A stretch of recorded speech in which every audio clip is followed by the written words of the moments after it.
you have to, I apologize for my voice. I have a cold that's been building for the past week, and it kind of went to my throat, and I don't, it's difficult to kind of be able to do this work without your voice. And Friday I thought, I was starting to feel my throat was getting kind of raw and scratchy, and I thought, well, maybe I'll rest on Friday because we had a funeral service yesterday, and I wanted to be able to at least have my voice for the funeral service. So rested on Friday. I came in on yesterday morning, and we had a Makuragyo service, and we took care of that, and then did some chanting at that time. And for the funeral service, it was okay. Today it's come back with a vengeance, and it's kind of squeaky, and it's all over the place. We realize that as a minister, we realize how dependent we are on our ability to communicate, and language is certainly a way that is our primary form of communication. And I often wonder what I would do if I suddenly were unable to speak. And I can't imagine how I would communicate. But I guess we do learn how to communicate without a voice. It may not be what we're used to, but yet we are able to communicate. Today we're observing Pet Memorial Service in the Dharma School service. Before the service, children brought their pictures, or there was a box containing cremains, I guess, that was up here as well. And it's a service where we remember pets that have been a part of our family. And for some families, pets are very important members of their family that we care for and we look after. And they help us to understand parts of ourselves that we may not be able to otherwise recognize. We have to care for them. We have to provide a shelter and provide a place in which they're safe. And our response to them can help us understand perhaps our own abilities or limitations that we have as human beings.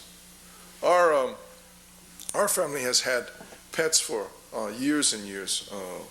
We've had several dogs and cats, and we've had rabbits, and we had a lizard once.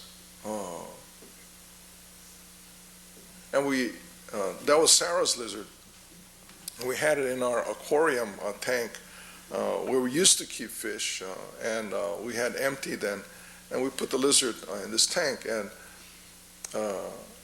we feed crickets, right, to lizards, to crickets or bugs that you get at the pet shop, and you put them in a tank, and the lizards will eat the crickets. And the lizard that was called Speedy, and this was Sarah's lizard, and I guess she was in elementary school when we had Speedy, and Speedy was happily living in this fish tank,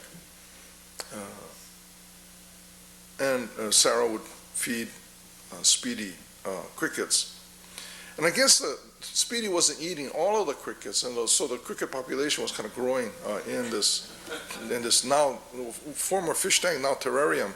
And one morning she woke up and she looked at Speedy in the fish tank, and Speedy wasn't moving, was on a log in the terrarium.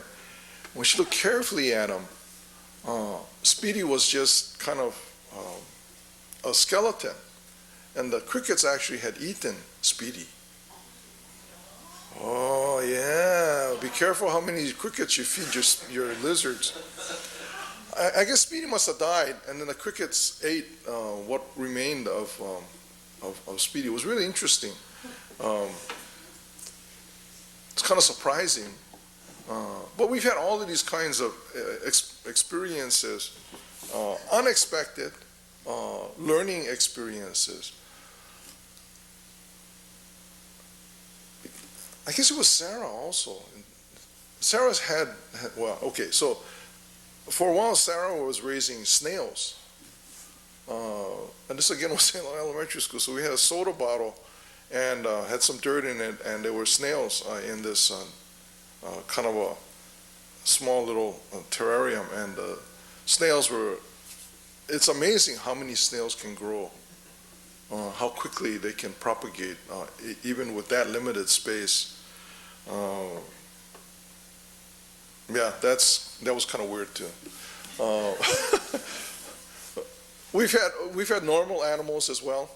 We've had cats and dogs, and our last dog, Chewy, I think I might have mentioned this before. Chewy, we named Chewy Chewy was a collie shep, a working dog. Most of our dogs are kind of working dogs, and we like the energy that the dogs have, but you also have to provide a lot of opportunities for these dogs to kind of burn off their energy.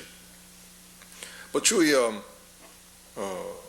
we named her Chashu when we brought her home.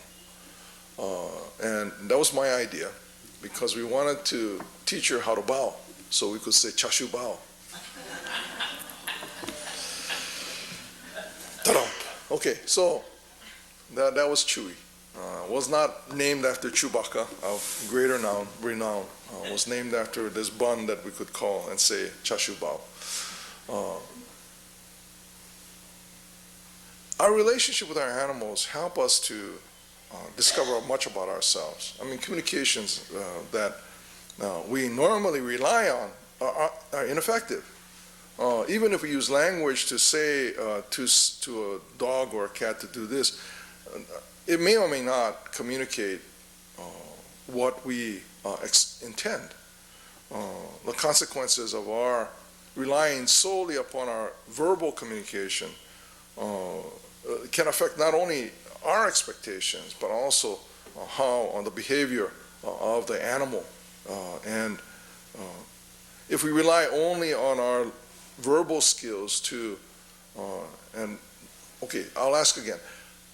How many watch Dog Whisperer? Okay, more here actually than in the Dharma school service. Dog Whisperer is Cesar Millan,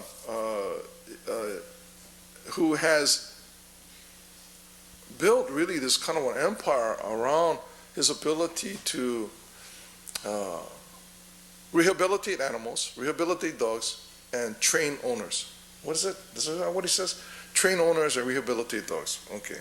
So dogs that have problems, he'll come in and he'll help the owners correct their ability. And he doesn't speak to the dog at all. Doesn't say, you do this or you do that, you do this. It's simply by the energy that he projects that he corrects and physical adjustments to the behavior of the dog. And if we rely only on our expectation of being able to communicate with language, it's our expectation, not a response to what is or what is taking place.